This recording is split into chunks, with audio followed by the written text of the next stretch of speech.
Welcome back to Dial Twang. I'm Dave. We've got kind of a fun one today. It's a little bit more upbeat. It's the chords are A, G, and D. So it's A mixolydian. If we treat the A as the 5, then the 4, then the D is the 1.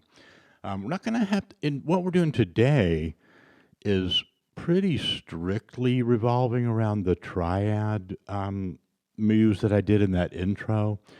And maybe in part two, we'll get more into using some mixolydian connectors and things like that.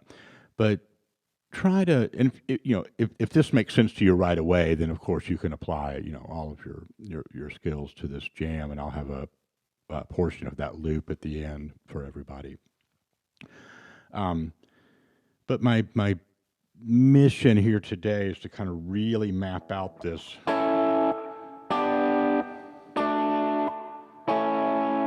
right, and how to kind of form a skeleton like that to start branching off with your improvisations and things more. And we are going to use a major pentatonic as well mixed in there, like it was in the intro.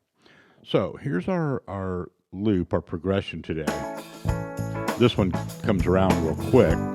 It's A, G, D, and then back to the A.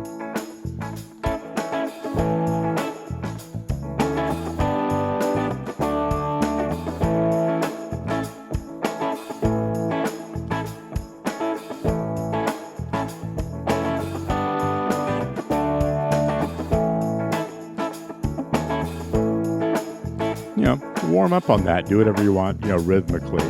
Now, a lot of times we warm up with our scale or our pentatonic scale or something. That's fine. A major pentatonic if you just want to warm up a little bit and get used to that sound, or A mixolydian.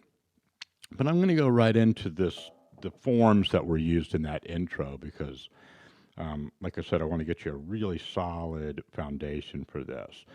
So if we talk caged, we take this one chord at a time. A.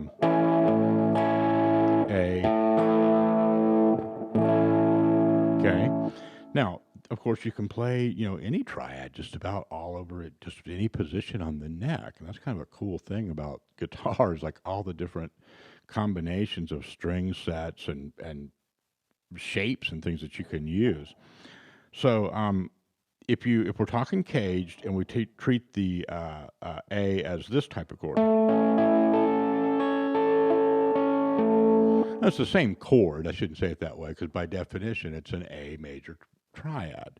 So but we talk shapes, right? So what I did on that intro was I isolated those top 4 strings. And then, of course, down 2 for the G. So that's kind of a gimme once you work out your A.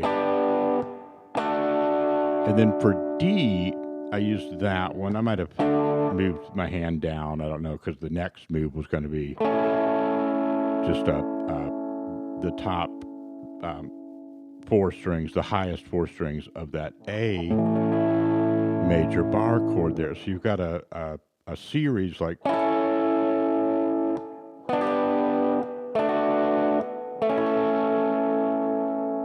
Okay. Now that's just a really nice, rhythmic thing too, before you even get into separating the notes, right?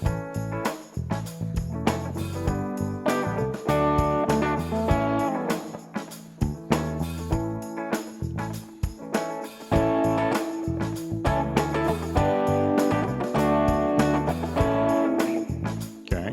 Then of course you could come back up here for the A,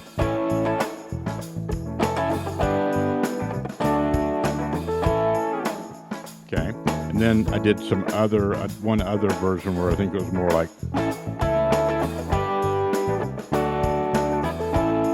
or maybe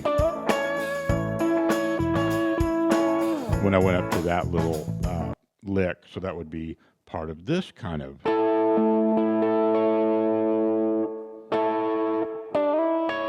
I just played a couple of the notes and not all 3 of them there, so I skipped the G string.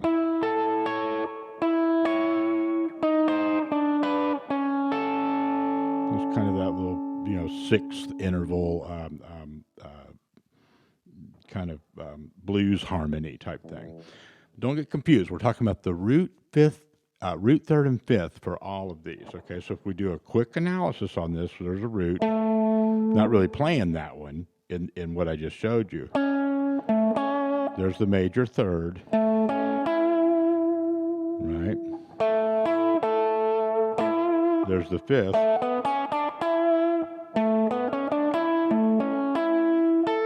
Another root, another third, another fifth.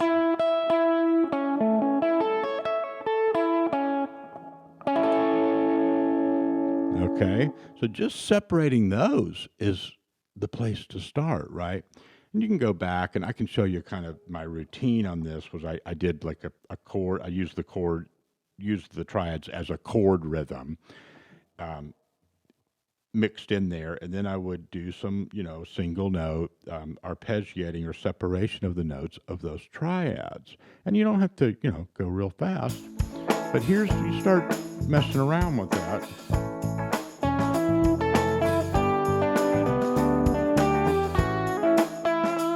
Now, I'm a little behind, right? Because that G changes to the D pretty quick.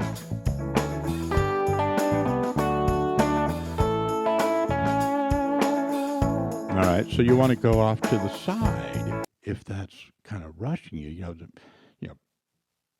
Not that many of us are just going to, run right through something like this and just play all the triads all at once. And, that's great if you can.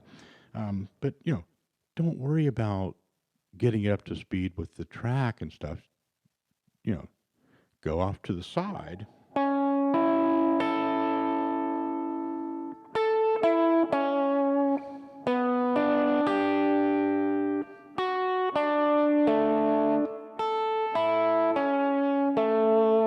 Okay, and don't worry so much about that. It's not. Oh, I'm not playing. The notes aren't adding up to the same arrangement. So, just break it down into one stage of it is just identifying where the notes are, right? And do that in more of a free form way.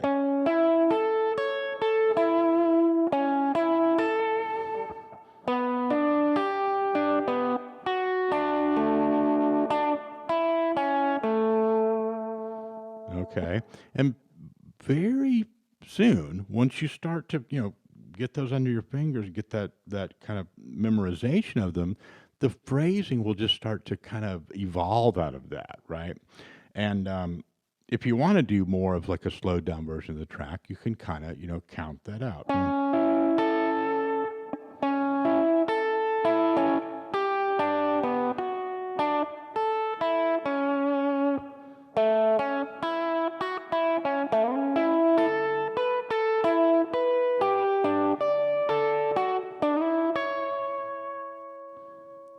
Okay, so work that stuff off off to the side, and that might serve you better. Then, when you're ready, and remember, you don't have to do a full, running up and down of every arpeggio. Just get a couple of strings.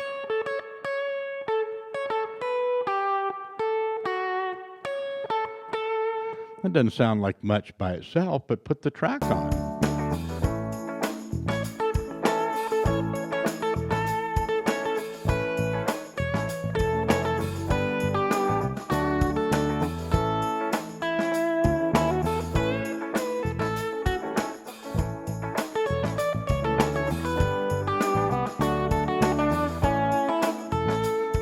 This is really fun because you start to add the adjacent string and stuff, and you're like, okay, but break it down into little zones where you can really be more musical with it, start bouncing around and dancing with it a little bit more, then add more notes.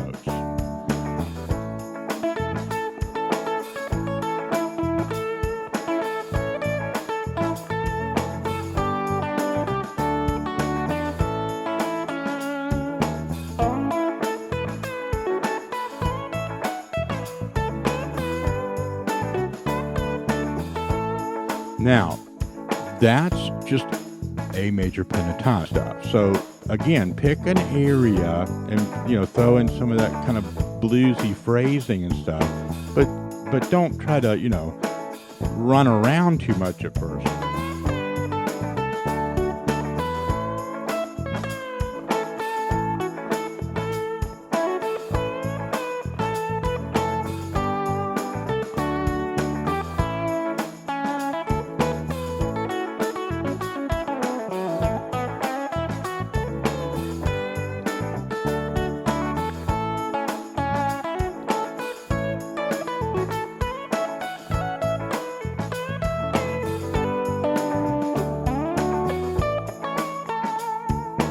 Okay, so see, I'm fumbling around a little bit, and you will too. Don't worry about it, right? This method is, it's not just so, loosey goosey that there's nothing to hold on to. I hope that's not the experience of people watching this channel. So I try to, rather than do a lot of, tabbing and like I always call it lick number one, lick number two, and just kind of these bits and pieces that don't really adhere, musically or physiologically, with your body and your hand, is I try to not, rather than show you what to play, I show you where to look. Okay, and I know that sometimes though that presents an extra challenge for many folks at different stages. So here's the routine on this. Learn these.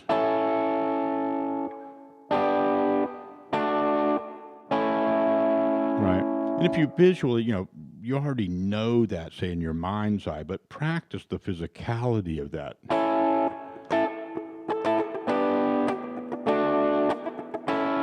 And be able to play rhythmically with using those forms. That's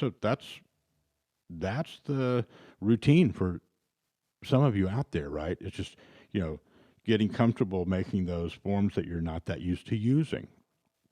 Then pick out the notes separately.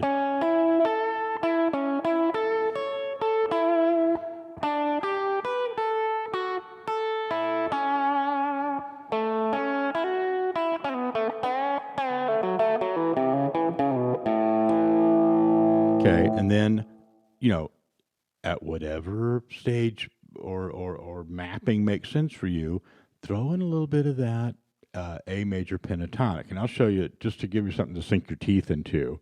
Anytime you start on the root, so whether it's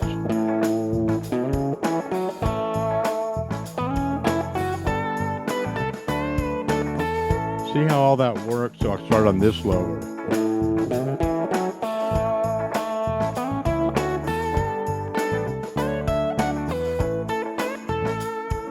Okay, here's a little map diagram of that A major pentatonic. Put it up right here. Okay, so that's just, and you work yourself up to where you're doing the chord rhythm, some of the triad stuff, and then mixing that in there.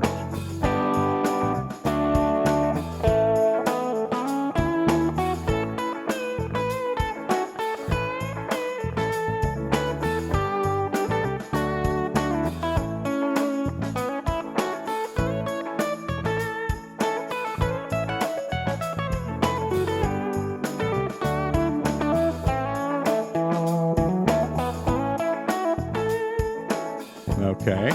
Now I may have slipped a little bit of Mixolydian in there on that one. I think. Again, trying to make the demonstrations match exactly what I'm saying to you, but there might have been an extra little flat seven in there or something. That's kind of a preview to the part two here, where we will put the Mixolydian in more with it. So let me just show you these shapes again. Now this one we've.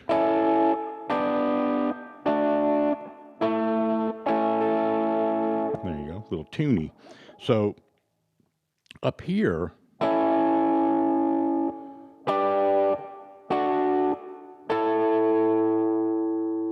see, that's the kind of stuff you want to be just seeking out and kind of mapping out for yourself with these triad things. Then it really is just a matter of separating the notes, and then,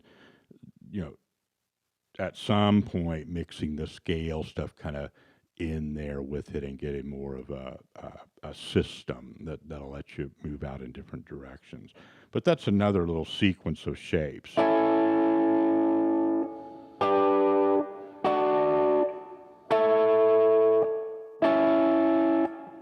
Or back to that one. I just like this one because it just, it's so consolidated.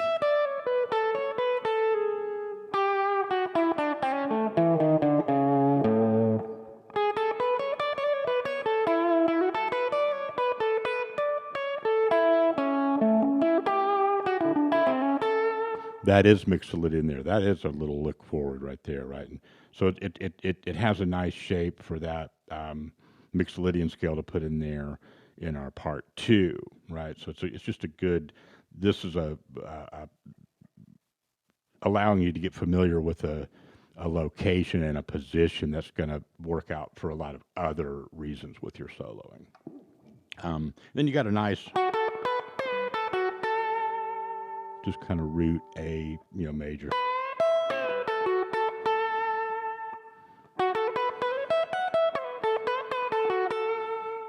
That's just another kind of handy location for things. So let me play you out here, a little outro for just a second, just half a minute or so, and then I'll get you to the practice loop. Look out for number 2 on this one. Great to talk to everybody in the comments and those of you that have emailed and expressed support through the Square site recently. It's just great. I just enjoy talking with everybody and getting to know folks a little bit more, and I just really appreciate the support. So let me know how you do with this one. Take it easy.